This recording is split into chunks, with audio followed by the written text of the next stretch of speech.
저는 그렇게 생각합니다. 한국어가 있는 곳에 한국서가 다 있어야 한다.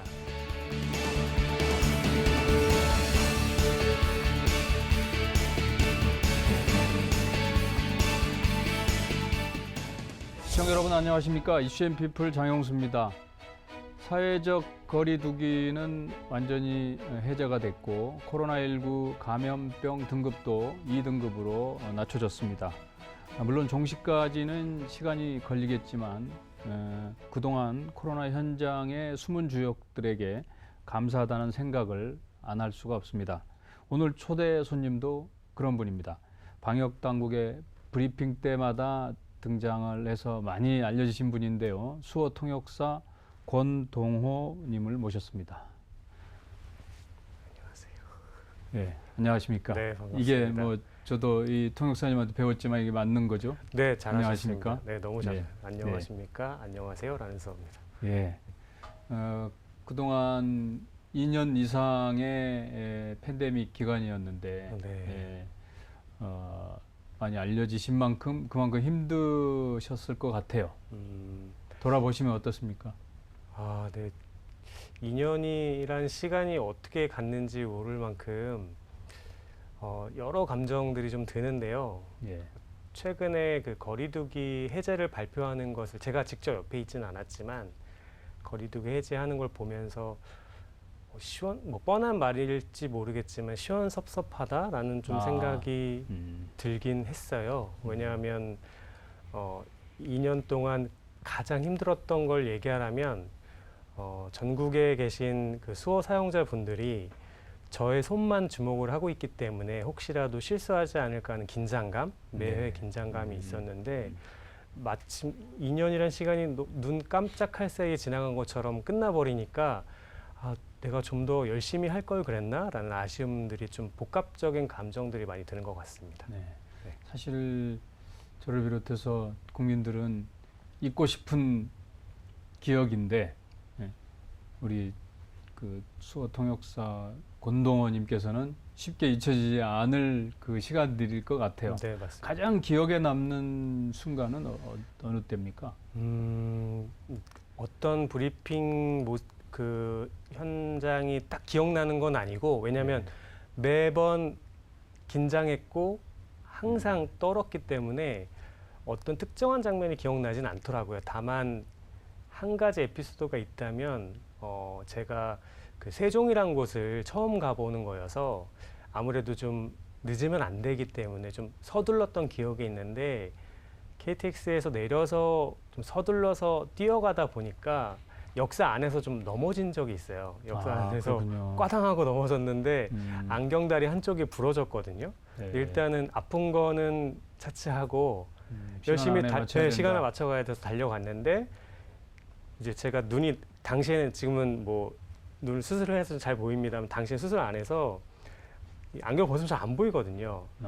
다리가 한쪽이 없으니까 어떻게 해야 될지 고민했는데 껴보니까 또 마침 서 있더라고요. 안경이 잘 걸쳐져 있어서 안경 떨어질까 조심하면서 식은땀 흘리면서 수화를 했던 기억이 좀 납니다. 그 수어 방송을 보신 그 농아인들이라고 그러잖아요. 네네. 청각장애인이라고도 하고 네. 농인이라고 그러죠. 농인. 네. 예. 반응은 좀 들으셨어요? 네. 처음에는 농인분들도 좀 어리둥절해 하셨던 걸로 기억해요. 왜냐하면 이 수어라는 게 미디어에서 노출되는 경우가 많지 않았고 그리고 수어 화면이 있더라도 작은 화면에서 보았기 때문에 마치 TV 화면 전면에 그 브리퍼와 연설자의 바로 옆에 서서 거의 2분할 정도의 큰 화면으로 수어를 볼 수 있게 되니까 어리둥절하면서도 환영들을 많이 하셨던 기억이 나고 이제 1차 브리핑이 진행될수록 아무래도 이제 수어 통역의 난이도에 있어서 의학 용어라든지 저도 처음 접해보는 단어들이 많기 때문에 그것을 전달하는데 좀 약간 어려움들이 있다 보니까 농인분들이 볼 때도 아마 뭐랄까 좀 손에 땀을 흘리면서 보시지 않으셨을까 하는 개인적인 생각을 가져봅니다. 우리 이제 그 수어 뭐 좀 이렇게 단어가 좀 시청자 여러분들께서는 좀 혼란스러울 것 같아요. 어떤 차이가 있습니까? 과거에는 그러니까 기준으로 보면 2016년도에 한국 수화 언어법이 제정되기 이전에는 네. 수화를 사용하기도 하고 수화라는 단어를 사용하기도 하고 주로 수화를 많이 사용했어요. 손으로 하는 대화라는 의미에서. 그리고 일부는 학자들은 수어라고 언어로 인정을 해야 한다. 그런 논란들이 있긴 했지만 대체적으로 수화를 많이 사용했고요. 한국 수화 언어법 말 그대로 우리 한국어와 같은 동등한 자격을 가진 언어로서 인정되는 법이 제정되고 난 뒤부터는 이제 우리가 손으로 하는 대화가 아닌 언어로서 인정됐으니까 한국 수어라고 부르자. 네, 한국어처럼 국어라는 말처럼 한국 수어라고 부르자 해서 지금은 한국 수어 혹은 수어라고 부르고 있습니다. 그러니까 이제 그 결국 수화 언어법 제정 이후에 이제 그 절차상으로 이제 진행이 된 거지만 지난해 한국 수어의 날도 진행이 네. 됐는데 그 연장선상에서 이렇게 봐야 되겠네요. 맞습니다. 예. 한국 수화 언어법이 16년도에 제정되고 2020년 10월에 개정이 되어서 2021년 2월 3일 2월 3일이라는 날짜는 어쨌든 한국 수화 언어법이 제정된 2월 3일과 동일하거든요. 2월 3일을 우리 10월 9일 한글의 날 기념하듯 한국 수어도 기념을 하자. 권리를 좀 신장시키고 국민들에게 수어를 알 수 있도록 고취시키자라는 의미에서 매년 2월 3일을 기념일로 지정했고 작년에 1회, 올해가 2회째 맞이했네요. 그렇네요. 어쨌든 그 수어도 하나의 언어로 네. 2016년에 인정이 됐고 네. 그리고 이제 지난해 수어의 날도 정해졌고 네. 그러니까 농인들 입장에서는 많이 좀 그 생활을 하는데 도움이 된다 이렇게 보면 될 수 있을 것 같은데 맞습니다. 예. 네. 코로나19가 농인들의 삶에는 또 어떤 변화를 미쳤을지도 궁금한데요. 그러니까 뭐 이를테면 키오스크 사용하는 거라든가 네네. 또 무인 점포 같은 경우는 뭐 편리할 것도 같은데 또 반면에 또 그렇지 않은 부분도 있을 것 같아요. 네, 맞습니다. 저도 사실 현장에 있지만 네. 농인을 매일 만나는 것은 아니거든요. 예.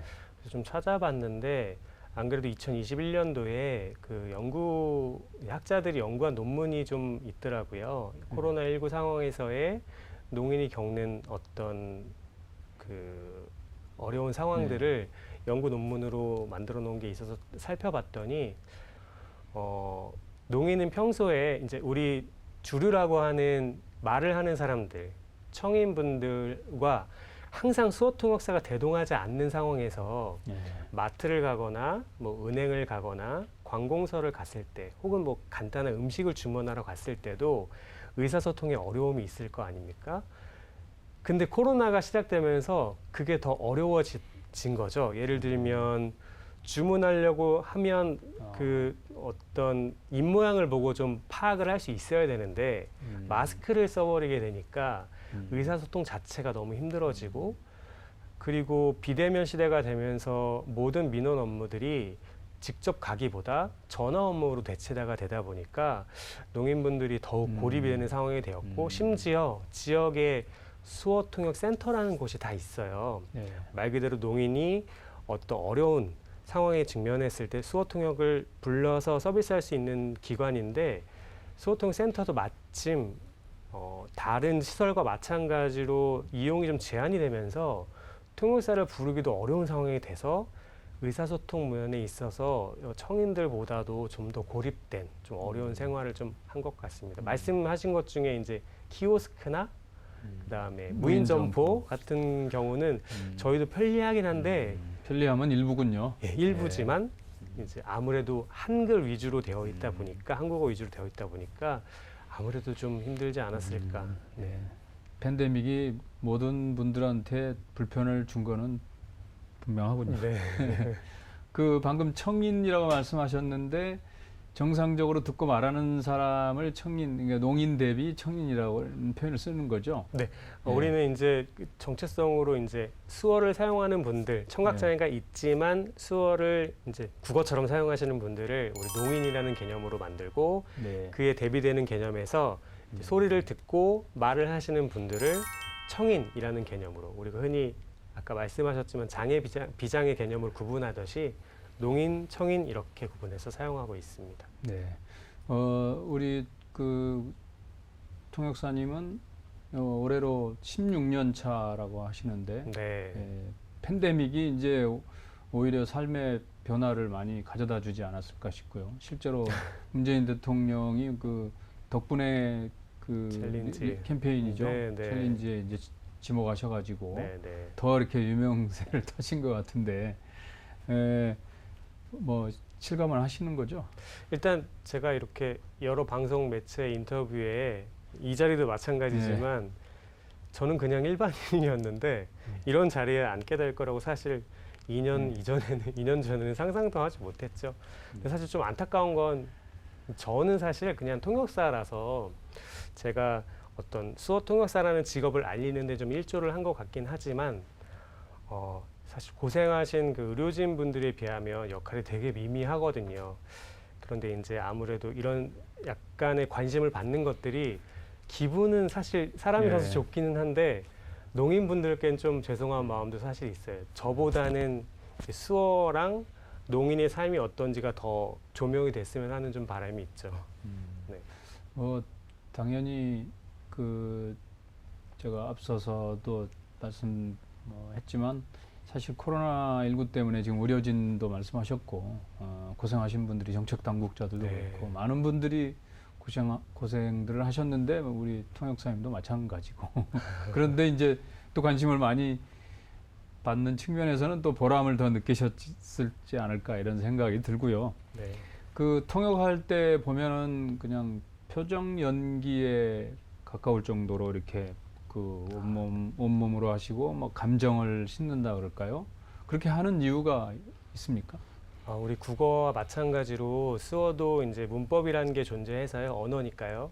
예를 들면 우리는 말로써 억양을 표현하기도 하고 감정을 표현하잖아요. 수어도 마찬가지로 제가 이런 걸 얘기할 때 쉽게 설명드리기 위해서 억양이라고 보면 된다라고 말씀을 드리거든요. 우리 네. 국어 문법에도 뭐 부사도 있고 관형사도 있고 뭐 조사 여러 가지가 있듯이 수어도 마찬가지거든요. 예를 들면 좋다라는 표현을 할 때도 만약에 무표정하게 우리 목소리를 사용하지 않기 때문에 표정이 없이 좋아요라는 수화만 했을 때는 그 감정이 느껴지지 않는 것처럼 그 좋아요 혹은 막 반갑다, 기쁘다라는 표현을 할 때 그거에 맞는 표정들을 지어주는 문법들이 있습니다.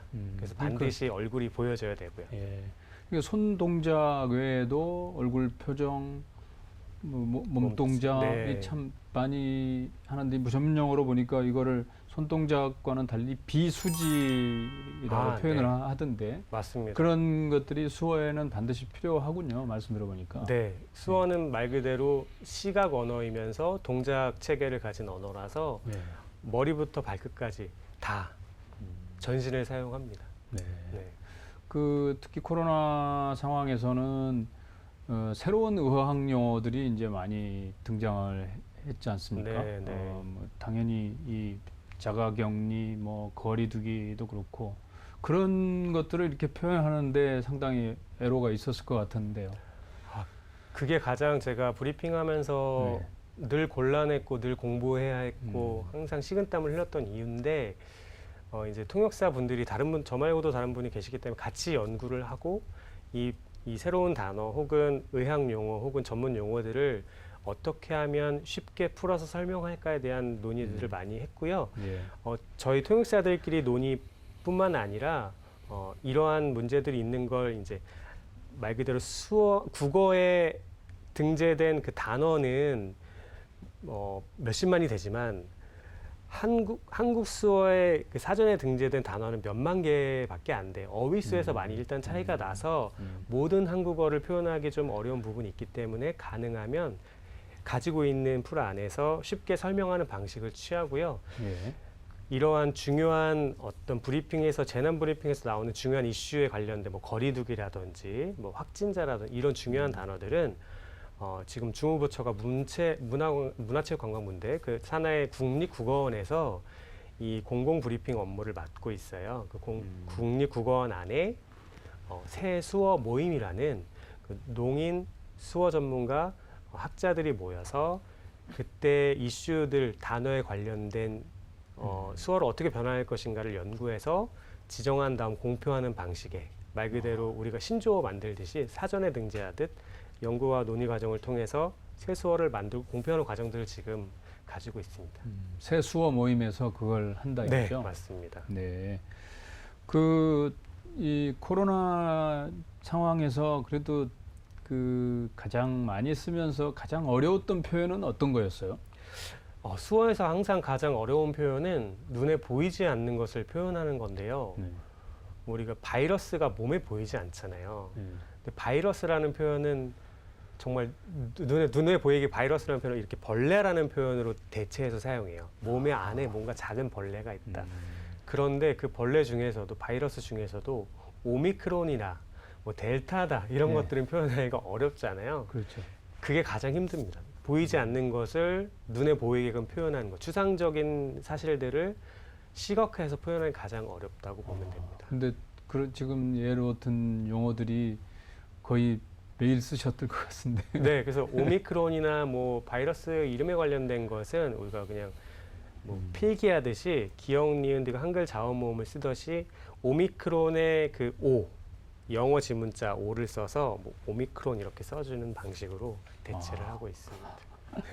진짜 어려움이 많았겠다는 생각이 들고요. 농인들에게는 이제 우리 국어가 외국어만큼이나 이제 뭐 어렵다라는 이런 얘기도 있던데 요즘 뭐 MZ 세대들 하면 이제 신조어 뭐 합성어 뭐 이런 거 많이 등장하잖아요. 그러니까 뭐 핵인싸 뭐 이런 것도 뭐 있고 그러는데 그런 것들도 이렇게 어떻게 표현을 하긴 해야 될 텐데 어떻게 하시는 건가요? 수어 통역의 어려움 중에 또 그런 건데요. 예. 국어의 그 어떤 신조어가 생기는 과정들은 엄청 빠르더라고요. 예. 근데 수어는 그만큼 빠르지 못해서 일단 단어 하나 생기는 것도 엄청난 논의 시간이 걸려서 따라잡기 힘들기 때문에 만약 뭐 핵인싸라는 수어 이제 국어를 신조어를 수어로 바꿔야 한다고 하면 그게 가장 그 뜻풀이를 하는 거죠. 그 뜻이 무엇인지를 보고 맞는 수어로 해석하는 방식을 취하고 있고 이제 초반에 말씀하셨지만 농인의 입장에서 많은 분들이 이제 오해를 하고 계신 것 중에 하나가 항상 설명드리는데 농인은 한국어를 할 것이다라는 생각들을 많이 하세요. 왜냐하면 같이 한국에서 자랐고 한국에서 태어났고 한국인이니까. 단지 언어 체계가 다르다 보니까 우리가 그냥 쉽게 얘기하면 소리가 없는 세상에서 사는 분들하고 온갖 소리에서 사는 사람의 세상과는 너무 동떨어진 거예요. 그러다 보니까 언어를 습득할 기회도 과거에는 많이 없었고 교육 과정에 참여할 기회도 많이 없었기 때문에 지금 계신 물론 젊은 친구들은 한국어를 어렸을 때부터 많이 공부했고 충분히 잘 하는 분들이 많은데 어르신 분들 중에는 무학이신 분들도 많으시고 그리고 한글 자체를 우리만큼 이렇게 자연스럽게 구사하지 못하는 부분이 많아서 우리가 보통 그럴 때 이제 외국어, 영어처럼 느끼신다라고 많이 표현을 하죠. 네. 우리나라 농인들은 뭐 한 40만 가까이 된다는데 맞습니까? 아닙니다. 좀 과장된 수치긴 하고요. 네. 청각 장애 인구, 등록 인구가 40만 정도고 그러면 중증, 경증을 네, 다 합쳐서 다 그 합쳐서. 정도군요. 예. 그 중에서 이제 수어 사용자는 그보단 적죠. 그렇군요. 그러면 수어 통역사들은 또 몇 분이나 계신가요? 제가 그래서 여기 오기 전에 한번 알아봤는데 현재까지 자격을 취득하신 분들이 1948명이라고 합니다. 네. 2000분이 좀 안 되죠. 그래서 아무리 못 잡아도 농인 인구가 몇만 명이라고 친다면 수어 통역사 한 명당 뭐 120에서 150명 정도를 통역을 해야 되는 아무래도 좀 많이 수가 부족하죠. 갈수록 그 수요가 늘어날 것 같은데요. 이거 꼭 있어야 되는데 뭐 못 간다. 그 아직 수어 통역사를 등장을 안 시킨다 그런 데들이 많죠. 특히 뭐 어떤 데가 있나요? 수어 통역사 인력풀도 많이 부족하고 네. 그리고 현재 저는 그렇게 생각합니다. 이제 한국어가 있는 곳에 한국서가 다 있어야 한다. 그러니까 오늘 이제 매일경제 TV 방송에 나가더라도 수어 통역이 있으면 좋겠다. 혹은 모든 미디어에 모든 보도에서 수어 통역이 제공되면 좋겠다라는 네. 생각을 가지고 있습니다. 네. 어디 특별히 부족하거나 그런 상황은 없는 것 같습니다. 네. 저희도 언젠가는 해야 되겠죠. 네. 매일경제 나오신 김에 네. 매일경제 TV와 고맙습니다. 아까 제가 안녕하세요 네네. 했습니다만 네네. 를 수어로 좀 가르쳐 주시면. 매일경제 TV를 네. 먼저 알려드릴게요. 네. 매일이라는 수어는요. 네. 좀 어려운데 손을 엄지하고 검지만 피는 거예요. 네. 그래서 여기 가슴 앞에서 이렇게 흔들어 줍니다. 매일. 네. 매일. 경제라는 것은요. 양손 돈 하시고 이렇게 앞에서 이렇게 돌려줘요. 시계 방향으로. 네. 이게 매일 경제. TV는요. 우리가 기억, 니은, 자음, 모음 하듯이 영어도 A, B, C, D가 있거든요. TV를 영어로 하면 T 이렇게 T, 네, T. 그다음에 V 하시면 됩니다. 네. TV. 그래서 다시 한번 보여드리면 매일 경제 TV.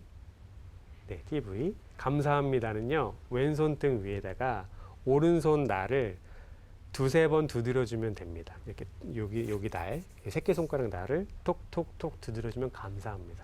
네, 한번 복습을 해보겠습니다. 네. 매일 경제 TV 감사합니다. 네. 매일경제 TV 이 짧은 시간에 배우기는 좀 애로가 지금 있고요. 대단히 고난이도를 하신 거였습니다. 네. 편의상 우리 수어 통역사님이 매일경제 TV를 하시면 네. 제가 감사합니다. 감사합니다로 하는 게 맞을 것 같습니다. 네네. 정말 이제 그 코로나 엔데믹 상황이 되면서 네. 여기에 이제 집중하셨던 일은 조금 좀 여유가 생기셨을 것 같고, 그렇지만 또 앞으로 하실 일은 참 많을 것 같다는 생각이 네. 들었고요. 2년 넘게 고생 많으셨고 네. 앞으로도 이 보람 있는 일을, 아주 소중한 일을 잘 해주시길 바라고요. 네. 다음 기회에 또 한번 모시도록 하겠습니다. 네, 오늘 초대해 주셔서 예, 감사합니다. 나와주셔서 감사하고 먼저 해주시면. 해볼까요? 예. 저기 보고 할까요? 예. 네. 매일 예. 경제 TV. 예, 저는 감사합니다. 맞습니까? 네, 잘하셨습니다. 네. 시청자 여러분, 오늘 권동호 수어 통역사님이 그 출연을 계기로 다시 한번 농인들을, 우리 주변에 많이 계시는 농인들을 생각하는 시간이 됐으면 하는 바람으로 이슈 앤 피플 여기서 마치겠습니다. 감사합니다.